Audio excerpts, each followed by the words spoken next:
Poetry शुरू करने से पहले मैं बड़ौदा से सूरत बस में आया हूँ और बाजू की सीट खाली थी, तो रास्ते में आते आते कुछ लिखा है वो पहले सुना देता हूँ। 24 का हो चुका हूँ फिर भी बाजू की सीट खाली है।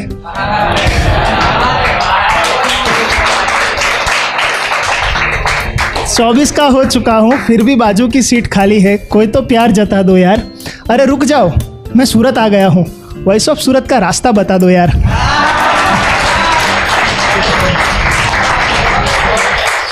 शुक्रिया शुक्रिया। पोएट्री शुरू करेंगे। आई एम वेरी ग्लैड के एनके सर के बाद मेरी पोएट्री बहुत जल्द आ गई है, क्योंकि ये कुछ उसी तरह से रिलेट की जाएगी, रियलिटी के बेसिस के ऊपर है। सब रिलेट कर जाना इसके साथ। हर किसी के घर का ये किस्सा है, हर किसी के घर की ये कहानी है। पोएट्री शुरू करते हैं आज की। अस्पताल में मेरा जन्म होने के साथ इसकी शुरुआत होती है। वो कौन था? क्योंकि अभी तो मैंने पहली सांस भी ना ली थी और उसकी धड़कनें तेज़ हो चुकी थी। मेरी पहली किलकारी सुनते ही पूरे अस्पताल में मिठाई बट चुकी थी। याद नहीं मुझे कि पहले किसकी गोद में गिरा था, पर शायद उसी का हाथ था जो सबसे पहले मेरे सर पे फिरा था। हाँ, खाने के वांदे थे हमारे घर में, पर फिर भी खिलौने सजा रखे थे। अपने सपने बीच में ही छोड़कर मेरे लिए एफडी में पैसे बचा रखे थे। कौन था वो आदमी? क्योंकि लफ्ज़ों की दुनिया से तो मैं अभी भी अनजान था, पर ना काम ना दुनिया ना दोस्त, बस मेरा हंसता चेहरा ही उसकी असली जान था। दिन भर वो धूप में तपता रहता, मिट्टी में अपना बदन भिगोता रहता था, लेकिन घर आते ही सब छोड़ छाड़ कर कभी मुझे हवा में उछालता, कभी हाथी कभी घोड़ा बनकर मुझे सीने से लगाता रहता था। वो खुद अनपढ़ गवार रह गया था शायद, पर मुझे पढ़ा रहा था। पैरों में मेरे छाले ना पड़ जाए इसलिए कंधे पर बिठाकर स्कूल ले जाया करता था। कौन था वो जो अपने हिस्से की रोटी मुझे खिलाकर खुद भूखे पेट सोता था, खुद फटे पुराने कपड़े पहन लेता, पर हर दिवाली में मुझे नए कपड़े पहनाता था? एक छोटे से घर का किराएदार था। 4 लोगों के परिवार का बस वही एक सहारा था। माँ की दवाएं, बहन की शादी और मेरी हर खुशी के लिए किसी और के सामने हाथ फैलाए, सर झुकाए किस्मत का मारा था।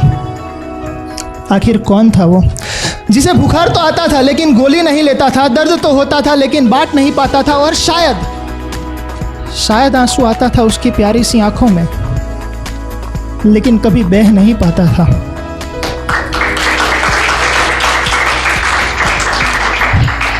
आखिर कौन था वो जो मेरी जवानी के साथ खुद बूढ़ा हो रहा था? दर्द ने उसके पैरों को जकड़ रखा था, पर मेरे लिए भाग रहा था। जवानी मुझ पर चढ़ती गई, बाल उसके सफ़ेद होने लगे। जवानी मुझ पर चढ़ती गई, बाल उसके सफ़ेद होने लगे। जो अब तक मेरी आंखों के साथी थे, आज वही आंसू उसकी आंखों से रोने लगे। घुटनों से लेकर चलने तक का सफ़र मैंने उसके साथ तय किया। घुटनों से लेकर चलने तक का सफ़र मैंने उसके साथ तय किया था, लेकिन अब जवानी मुझे दौड़ने के लिए कह रही थी और वो मेरे साथ नहीं दौड़ सकता था। इसीलिए अपनी मंजिल तक पहुंचने के लिए मैं इतना नीच बन चुका था कि उसे बीच राह में बेहाल बेसहारा गिरता हुआ छोड़ देना चाहता था। आखिर भूल जो गया था। कौन था वो? क्योंकि अब पैसे जो कमाने लगा था तो उसकी हर नसीहत मुझे गुस्सा दिलाती थी, और बेटा सब ठीक तो है ना? उसकी ये हमदर्दी भी मानो मेरे सीने में आग लगाती थी। वक्त ने करवट बदली। आज तक मैं किसी का बेटा था, अब मैं भी वही आदमी बन चुका था। वही सपने, वही ख्वाहिशें और वही छोटा सा चेहरा मेरा खुदा बन चुका था।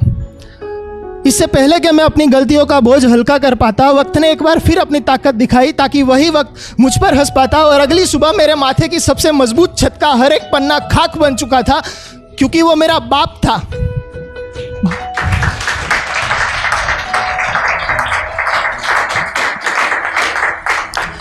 क्योंकि वो मेरा बाप था जो राख बन चुका था।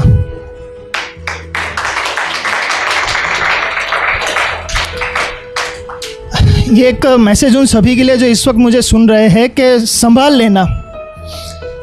लेना उन लड़खड़ाते कदमों को जो आज छड़ी का सहारा लेकर चल रहे हैं। क्योंकि याद रखो, कल तुम्हारा बेटा भी समझदार होगा, और अगर नहीं कर पाए अपने पिता से सच्ची मोहब्बत, तो वही बेटा इन्हीं लफ्ज़ों का हकदार होगा। और दुआ करता हूँ वो लम्हा तुम्हारी ज़िंदगी में कभी ना आए, क्योंकि उस लम्हे का हर एक कतरा बहुत ही दर्दनाक होगा। लेकिन वक्त अभी भी बचा है तुम्हारे पास थोड़ा सा, क्योंकि कल इसी वक्त का हर एक लम्हा तुम्हारा कर्जदार होगा। और ज़रा सोच के देखो, आज तो वो तुम्हारा बाप है, कल अगर वो ना रहे तो क्या होगा?